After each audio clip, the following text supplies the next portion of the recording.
This is my first time posting this story anywhere. I hope you can learn from this experience and apply it if, God forbid, this were to ever happen to you. I work for a company that forces me to travel a lot.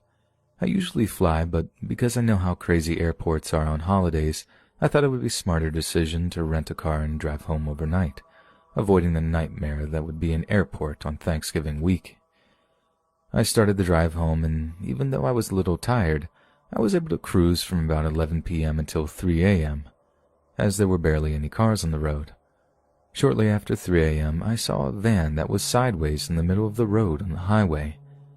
Thankfully, I had my brights on and was able to see the vehicle with plenty of time for a safe stop.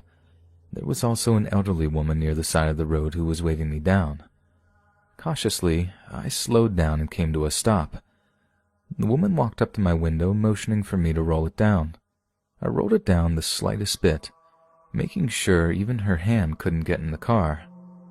In an old cracking voice, she said, "Young man, can you please help me change my tire?" I glanced over and saw that she did indeed have a flat tire. She said to me again, "I ran over something and my tire became flat almost instantly," and motioned to what looked like a piece of plastic in the road. I reluctantly got out of the car and walked by the van and said she needed to move it to the side of the road for safety. I told her that there was no way we could change a tire in the middle of a highway in the middle of the night. She agreed and moved it out of the road into the side of the highway.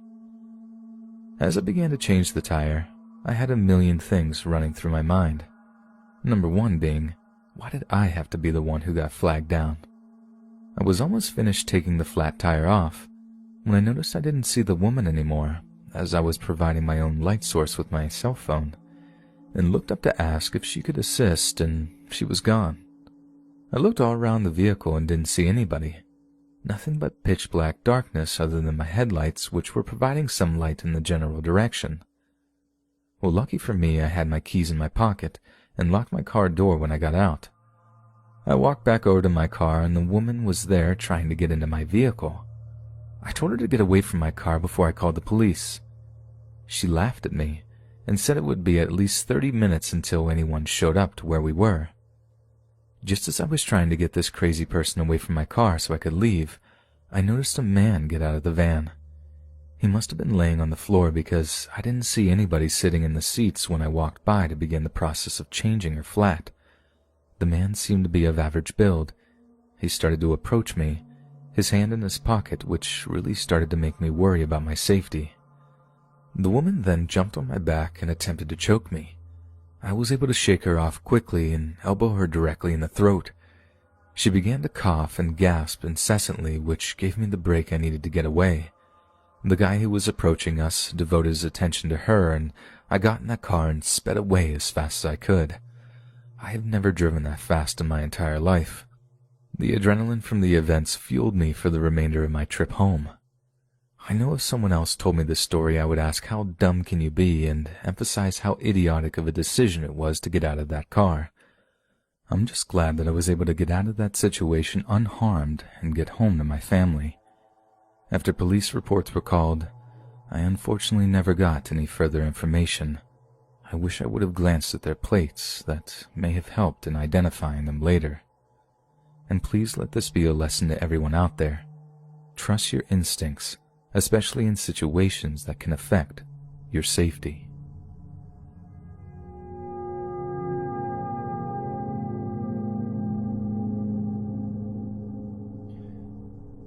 This story may seem more... On Black Friday of 2016, I went to Walmart to see the deals that they had. There were a number of things that I was interested in getting.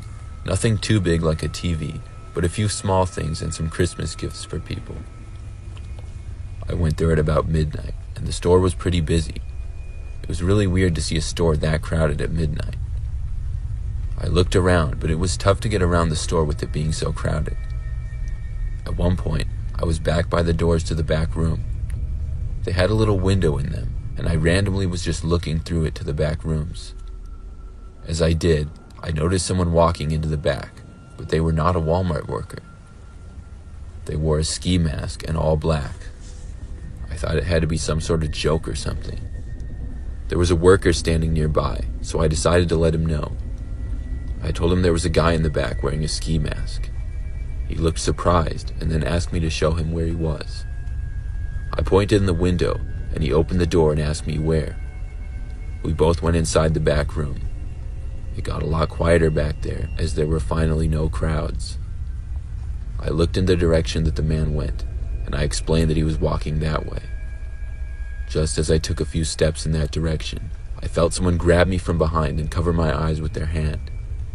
They seemed to be wearing gloves.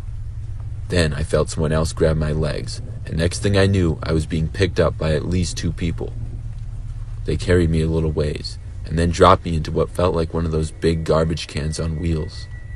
I fell onto a bag of garbage.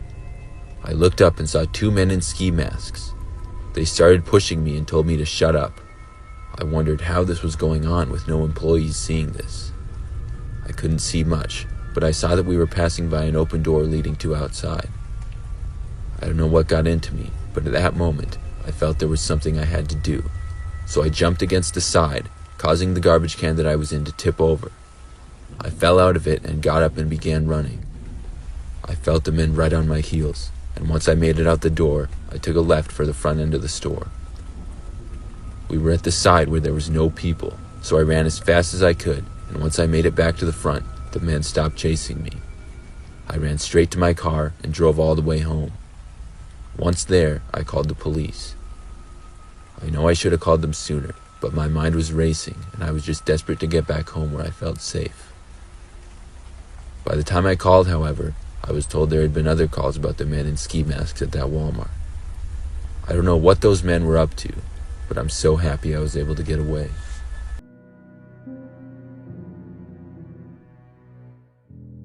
This story took place about 5 years ago on Christmas Eve night. It was around 1 in the morning, and I had just finished placing presents under the tree. I went upstairs to brush up and everything, then came back downstairs to the kitchen to get a glass of water before bed. My son Jake, who was 4 at the time, was standing by the stairs leading to the basement. I asked him what he was doing up so late. He pointed down the stairs and said, "Santa." I picked him up and carried him back to his room. I took a glass of water and went to bed. I woke up around an hour later to my son running down the hall outside my room. I sighed and got out of bed. As I was going down the stairs, I saw Jake by the tree looking at presents. Then he ran past me into the basement stairs again. He pointed down the stairs again. This time I looked down the stairwell, and my heart dropped as I saw a black figure sitting on the bottom step. I almost screamed, but I somehow held it in. I pulled my son quietly away from the basement door and closer to the front door of the house. I moved my hand away from my son's mouth to reach for the lock in the doorknob. I tried to pull the door open as quietly as possible, but it was pointless. The squeaky hinges let out the usual ear-piercing screeches, and I cringed in my mouth and eyes as I did. Suddenly, there were heavy stomps coming from up the basement stairs. I screamed and pushed open the storm door and practically threw Jake outside. I shut both doors behind us and we ran to the neighbor's house.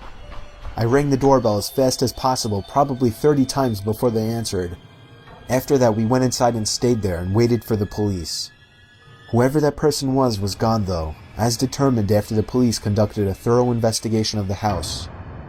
I ended up lying to Jake, telling him that actually was Santa Claus, but a few years later, he remembered the incident and became a little more wise to what actually happened.